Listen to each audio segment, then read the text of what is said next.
नमस्कार। The legal Indian के इस एपिसोड में आप सारे लोगों का फिर से स्वागत है। दोस्तों, अभी रिसेंटली एक बहुत ही पीड़ादायक न्यूज़ सामने आया है। ये न्यूज़ है राजस्थान में भीलवाड़ा एक जगह है वहाँ का। वहाँ पे ऐसा पाया गया है कि कई महीनों से जो गरीब व्यक्ति लोन लेते हैं, कर्ज लेते हैं किसी से, और कर्ज वो चुकाने में असमर्थ होते हैं, और उसके कारण, उस असमर्थता के कारण उनको अपनी बच्ची को, जो माइनर गर्ल है, उनको लोन चुकाने के एवज में देना पड़ता है एजेंट्स को।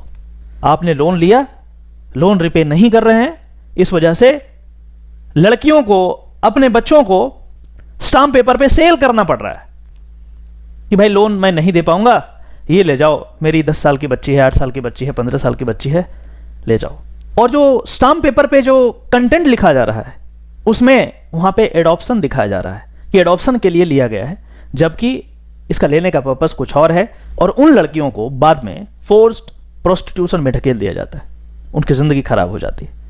अभी recently national human right commission suo motu cognizance लिया इस बात पे कि आखिर ऐसे कैसे हो रहा है और वहां के डिस्ट्रिक्ट एडमिनिस्ट्रेशन कर क्या रहा है, स्टेट गवर्नमेंट कर क्या रहा है। बड़ी आश्चर्य वाली बात है।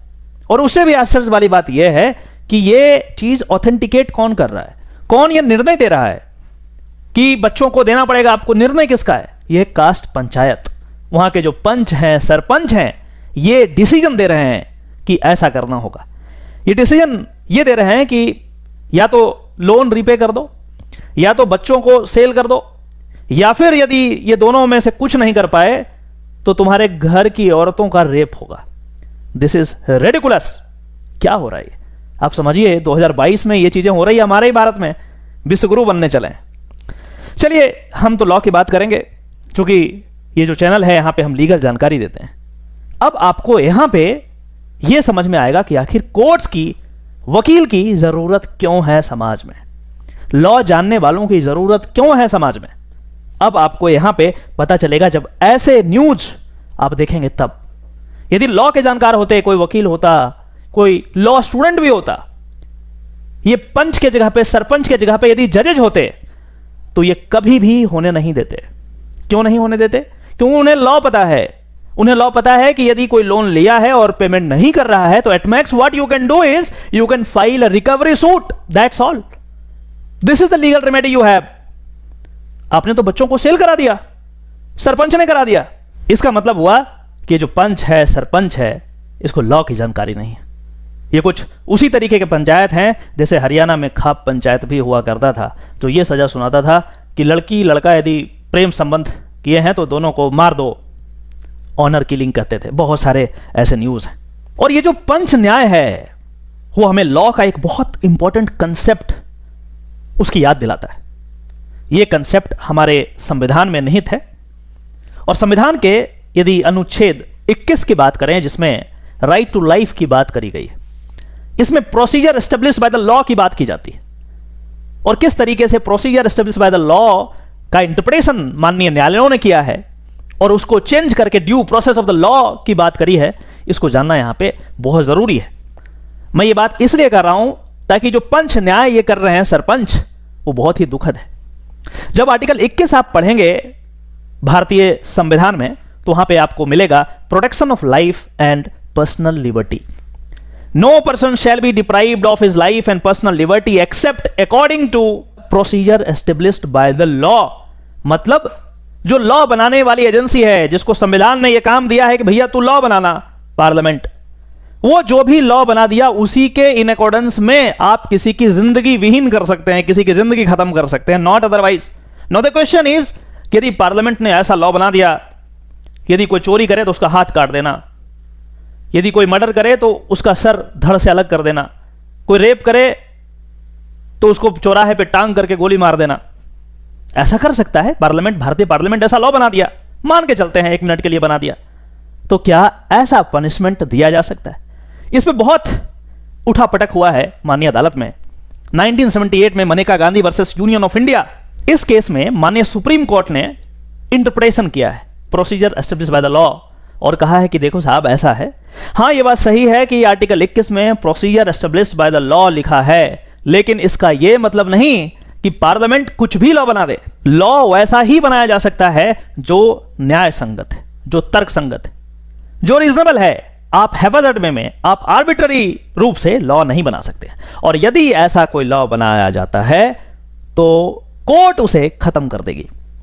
और फिर एक नया प्रिंसिपल जो कि यूएसए से लिया गया, due process of the law को अडॉप्ट किया। और जब भी न्यायालय के पास इस मुद्दे पे कोई केस जाता है तो हर स्थिति में procedure established by the law को वो ड्यू प्रोसेस ऑफ लॉ के जैसा ट्रीट करती है और कहती है कि लॉ तर्कसंगत होना चाहिए। मतलब यह हुआ कि यदि पार्लियामेंट ने लॉ ऐसा बनाया कि भाई चोरी करने वाले का हाथ काट दें, ये न्याय संगत नहीं है। ठीक उसी प्रकार से जिस प्रकार से ये पंच न्याय इस पर्टिकुलर केस में ये कह रहा है कि आप लोन यदि रिपेमेंट नहीं करेंगे तो आपकी बच्चियों को दूर ले जाया जाएगा, आपकी औरतों से रेप कर लिया जाएगा, ये न्याय संगत नहीं है।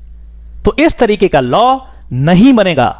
इस तरीके का लॉ यदि बनाया जाता है तो that is not in accordance with the law, और इसीलिए यह खारिज हो जाएगा। लेकिन वो तो तब होगा ना जब कोर्ट में मैटर जाएगा। यदि सरपंच न्याय करेंगे, यदि ऐसे लोग न्याय करेंगे तो चीजें बिगड़ेगी, क्योंकि उन्हें लॉ की जानकारी नहीं है। इसलिए न्याय करने वाला वही व्यक्ति हो जो लॉ की जानकारी रखता हो। आज से कुछ दशक पहले की यदि हम बात करें तो पहले जजेस नहीं हुआ करते थे। जजेस के पोस्ट में लोअर जो कोर्ट्स थे वहां पे सिविल सर्वेंट्स को बिठा दिया जाता था, जो कि स्टेट के अगेंस्ट कोई डिसीजन देने में सक्षम ही नहीं थे। क्यों? क्योंकि स्टेट के वो ऑफिसर होते थे और वहां पे वो अन्याय जबरदस्त करते थे। धीरे धीरे कोर्ट ने पावर को अपने में सीज करा और कहा कि जो एडमिनिस्ट्रेटिव ऑफिसर हैं, जो स्टेट के ऑफिसर हैं, आईएएस हो गए, आईपीएस हो गए, they have nothing to do with the justice system. आपका काम है जजेस को असिस्ट करना। आप कार्यपालिका हैं, एग्जीक्यूटिव हैं। मैं जो ऑर्डर कर रहा हूं उसका पालन करें, आपका काम सिर्फ इतना है। डिवीजन ऑफ पावर की बात फिर की गई और धीरे धीरे ये जो पावर था दंड देने का, वो पावर इनसे छीन लिया गया। आज भी आप देखते होंगे जिला अधिकारी को उसके पीछे लिखा रहता है डिस्ट्रिक्ट मजिस्ट्रेट, और हिंदी में लिखा रहता है क्या? जिला दंडाधिकारी। ये चीज छीन लिया गया है। दंड देने की पावर नहीं रही है उनके पास, ये छीन लिया गया। यही सब रीजन से, क्योंकि लॉ की जानकारी नहीं होती थी, इसीलिए उनसे दंड देने की पावर यदि सीआरपीसी पढ़ेंगे उसको छीन करके जुडिशियल मजिस्ट्रेट को दे दिया गया। लेकिन चलो जी, चलता आ रहा है जिला दंडाधिकारी, चलो लिखने दो, कोई बात नहीं। लेकिन दंड देने की पावर एग्जीक्यूटिव के पास नहीं रहा।